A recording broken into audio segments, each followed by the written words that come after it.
Olá, alunos do terceiro ano, estamos retornando a nossa aula nessa semana, tá? Então, essa semana é a semana de 26 a 29, né? De português. O terceiro ano, os alunos que estiveram presentes trabalharam essas matérias que eu vou passar para vocês. Essa matéria de segunda-feira, eu estou trabalhando o quê? A parte da redação para vocês se inteirarem de uma redação e para ajudar também quem vai fazer o Enem em janeiro, tá? Nós trabalhamos o quê? A recursos linguísticos, né, que melhoram os seus dois parágrafos argumentativos, que é o segundo e o terceiro parágrafo. Eu trabalhei em sala de aula argumentos de autoridade, que, né, enriquecem muito a sua redação. Você argumentar em cima de um tema, desenvolver um argumento e também o que? Fazer com que o seu interlocutor veja que você tem base naquilo que você está argumentando, porque você trouxe o que? Opinião de uma autoridade do assunto. Então é isso que é argumento de autoridade. Te dá muito maior credibilidade perante ao corretor de qualquer prova, tá?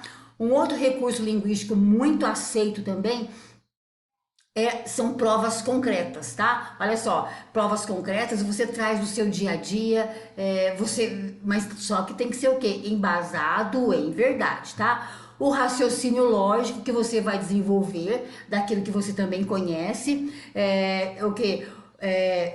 A interdisciplinaridade, eu falo muito para vocês. Vocês têm aula de história, de geografia, né? De história, geografia, sociologia e filosofia. Você assiste a telejornais, você assiste a filmes. Então, olha só, isso daí faz parte da sua competência linguística. E você também trabalha o quê? A sua interdisciplinaridade, tá? A sua interdisciplinaridade. Nossa, eu estou meio. Já falei demais. Interdisciplinaridade, juntamente também com a sua competência linguística, de toda aquela parte da gramática, um texto bem escrito e um texto bem defendido, te dá muitos pontos junto ao seu corretor, tá bom?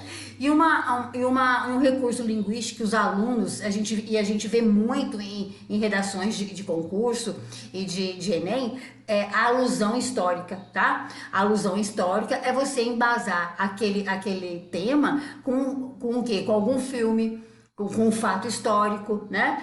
Então, olha só, mas desde que seja pertinente àquele tema, tá bom? Então, olha só, não é para você ficar pensando assim, ó, vou colocar vou colocar qualquer coisa. Não, qualquer coisa não pode, nem que seja uma coisa muito interessante, uma frase de qualquer pensador. Mas se não fizer jus ao tema da redação, você perde, né? Então, todos esses recursos linguísticos, eles vêm de encontro a quê?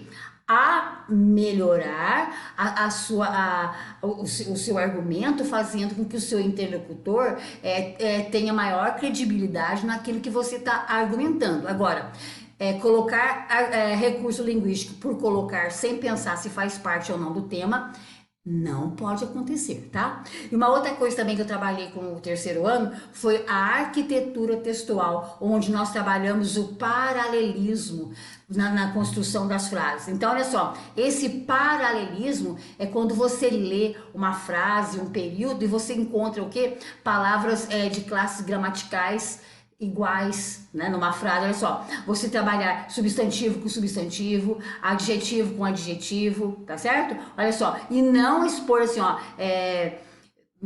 verbo com substantivo. Aí dá o quê? Uma quebra de paralelismo. Peça para os colegas que estiverem em sala na segunda-feira mandar um print para vocês, que vocês vão entender melhor que a professora está explicando, tá? E também mostrei para eles como é que é o tópico frasal, a hora de organizar, relembrei, né, o tópico frasal, que é o primeiro período de cada parágrafo, onde você relembra o seu interlocutor, qual foi a sua tese, qual é o seu posicionamento, para depois se organizar melhor no seu parágrafo, tá bom? Esse é o tópico frasal, o primeiro período de cada parágrafo, tá bom? E também trabalhei com eles algumas organizações dentro do parágrafo argumentativo, tá? Muito válido, eu creio, para vocês que vão fazer o Enem ou que pensam fazer concursos futuramente. Peça para os colegas que estavam em sala mandar um print para vocês, tá bom? Então tá. Aí, na terça-feira, nós trabalhamos o quê? A literatura. A literatura nós estamos estudando ainda a geração de pós-45, tá? E o autor que eu trabalhei com eles foi o Guimarães Rosa.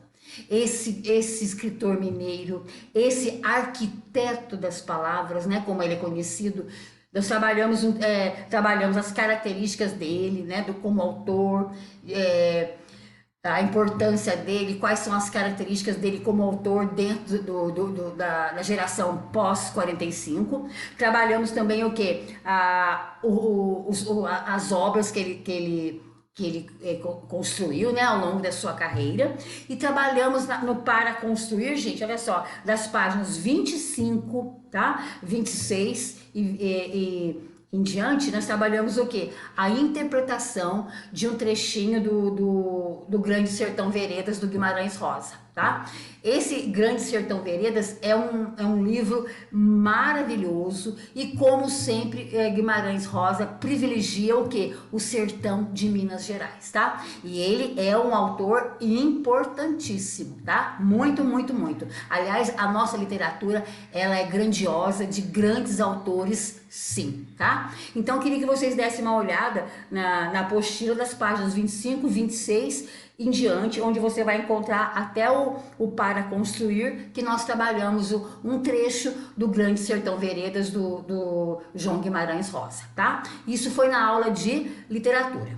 Agora, olha só, no dia 28 nós trabalhamos língua portuguesa, e eu queria alertá-los da seguinte maneira.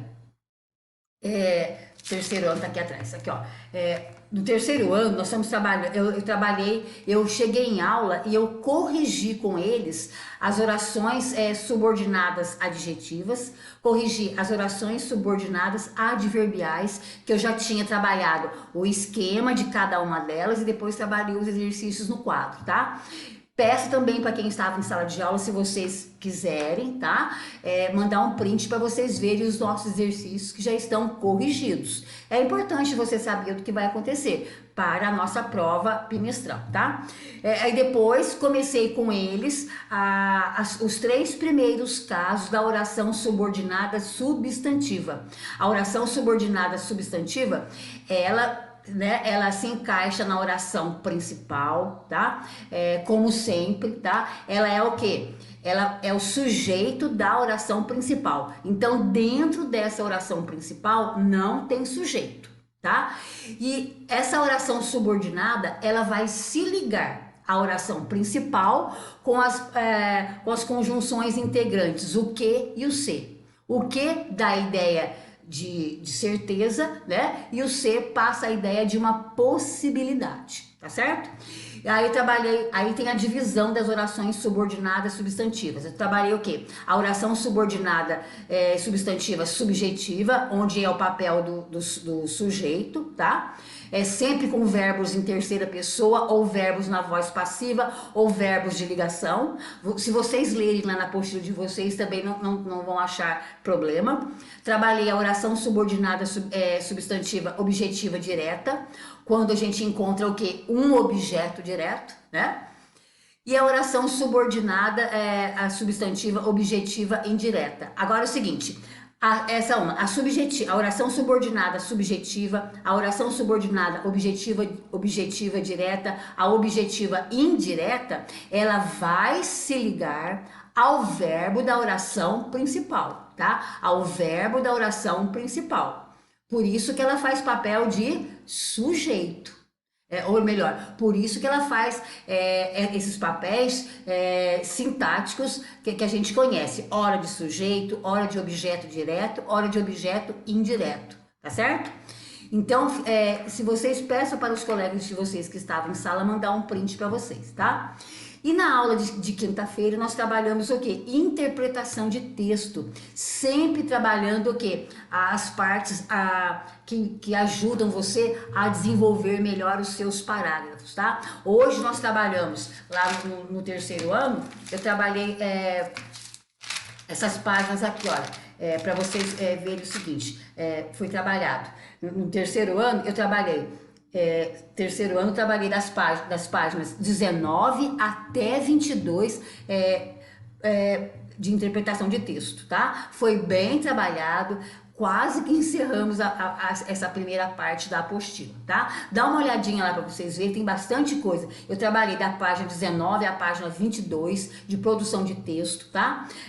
As questões de 5 a 8 do para praticar e do para aprimorar, eu trabalhei de 1 até 6. Então, teve bastante interpretação para o terceiro ano. E isso é importante para quem vai fazer concurso e para quem vai fazer Enem, tá? Foram bastante questões mesmo, tá? Se vocês se interessarem, trocam umas ideias com os colegas que estavam em sala, tá bom?